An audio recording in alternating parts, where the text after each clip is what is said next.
Let's start with the obvious. Education in Australia is broken. The wealth disparities between public and private schools are overwhelming, and they're only getting bigger. Countries with vastly smaller budgets are radically expanding their investments into education, while we stagnate and slowly but surely become the educational basket case of the developed world. And while all this is happening, Australian parents still have no actual say over school policies, lessons, or values. There is only one body to blame for this: the Ministry of Education.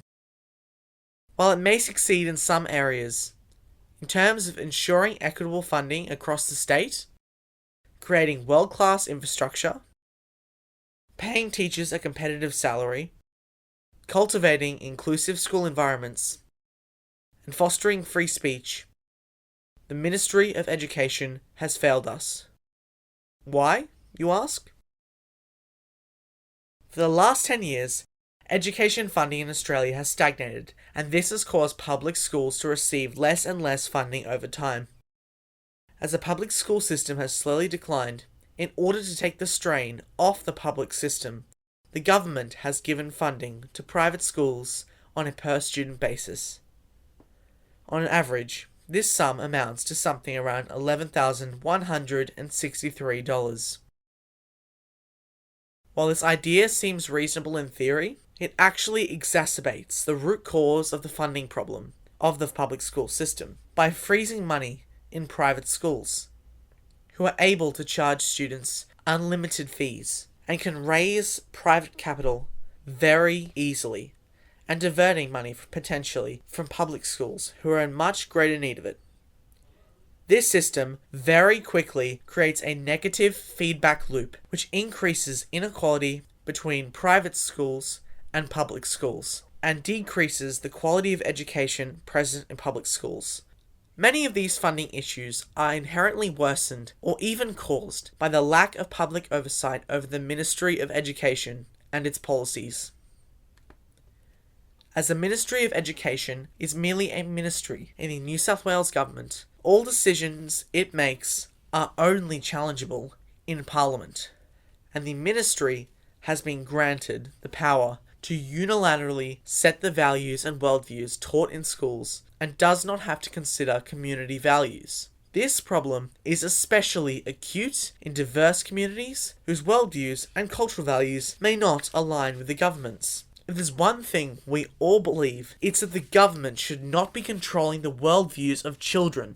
Every parent, every child, and every community have the right to their own opinions and views, regardless of their correlation with the views of the government. The Ministry of Education prevents local communities from having their views represented in their local schools. But what if there was a different way we could do things? What if we could have a system that eliminated inequity between public and private schools, allowed parents to raise their children with the values they want them to have, and made the education system accountable and managed by those who use it, all while keeping the best elements of the private and public school systems? Does that sound good to you?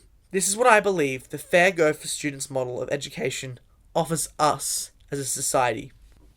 In short, it eliminates inequality between private and public school funding, while still preserving and fostering free speech, thought, and expression through maintaining independent and religious schools, as well as through creating school boards that are 100% accountable to you and will see you and your community's values represented in your local schools. My model rests on 3 fundamental principles: equality, democracy, and truth. Equality in my model means eliminating the inequalities in school funding to ensure that all children with the same ability receive the same amount of funding, regardless of what school they attend. This would be accomplished through several actions, such as setting a hard cap on the amount of private capital a private school can raise per student, using a government funding mechanism that is equated by using that aforementioned cap minus the private capital a school raises, and creating a national P&C contributions fund that would effectively eliminate funding inequalities between public schools in less or more affluent areas. This sense of equality is also reflected in the governance system, which ensures that everyone has a voice to share their views. Democracy, in my model, means ensuring that all teachers, students, and parents are able to be active participants in the management and operation of the educational process. The way this would be accomplished is through creating democratically elected school boards that are 100% accountable to you and that will implement your community's values in local schools. Establishing a model for local school governance that includes students and parents in the conversation about how their school is run. And creating a watchdog association known as the New South Wales Students Association that students, teachers, and parents could alert to issues in their local school completely anonymously. This organisation would then investigate and make recommendations to school boards and the Department of Education based on their findings. This concept of exposing and upholding the truth is also a key component of my third pillar. Truth in my model means teaching kids to be critical thinkers, to be taught evidence-based views rather than sanctioned views, and to return the power of raising your kids to you, rather than the government.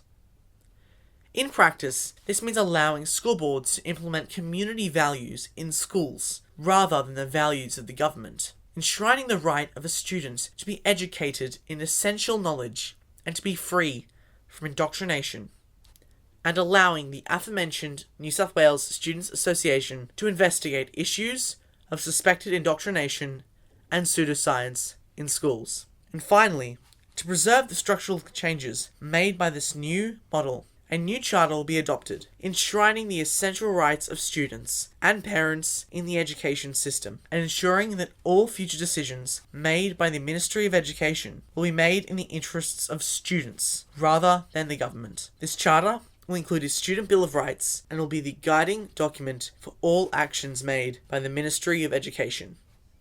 Obviously, this model will not be supported by everyone. For one, the changes proposed would radically alter the current education funding system and would reduce government funding to non-government schools. Some will object to the democratic nature of the model, claiming that each school district will be presenting one-sided and ideologically charged worldviews to students. Some will argue that all private schools would disappear, that all students would be forced into a crumbling public education system, ill-fitted for purpose. But of course, there are obvious flaws in all these arguments. While yes, government funding would be reduced to most non-government schools, this would only happen on a large scale to schools whose total private and public funding exceeds the set tuition cap, starting at $19,036 per student. Smaller non-government and religious schools may even see an increase in funding. When it comes to the democratic nature of the model and the potential for one-sided teaching, the unfortunate reality is that schools are always going to teach students certain values and worldviews, regardless of how much regulatory oversight there is. Do we really want to be teaching our kids a one-size-fits-all value system? And if there are always going to be certain values taught in schools, shouldn't they reflect the values of the local community? And of course, safeguards will exist to ensure that the curriculum remains based in fact and not fiction. And when it comes to fears that private schools would crumble under the financial pressure of losing government funding, this fear would almost certainly not be realised. That's mainly because of two main factors. Firstly, as aforementioned, not all non-government schools would necessarily see a cut in their government funding. Some may even see an increase in government funding. And secondly, while it is true that non-government schools would only be able to raise a maximum of $19,036 per student, that would also be the minimum income guaranteed to every school, private or public, and thanks to the funding mechanism, every dollar a school cut in its per-person private funding would be replaced by the government. This would both incentivize private schools to lower their tuition fees, as they would no longer have a fear of losing their income, and open private options to more people, regardless of their income. So, did I convince you to the merits of my education model?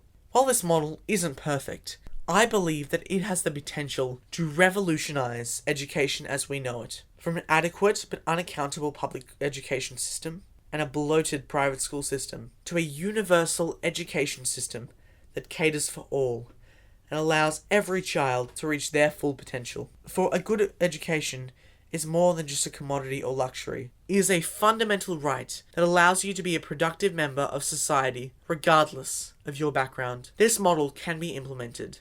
but we can't do it without your help. Share this video as widely as possible to broaden public awareness and to add pressure onto our government to make this happen. I'm Jake Tucker, designer of the Fair Go for Students model for the Fair Go for Students campaign.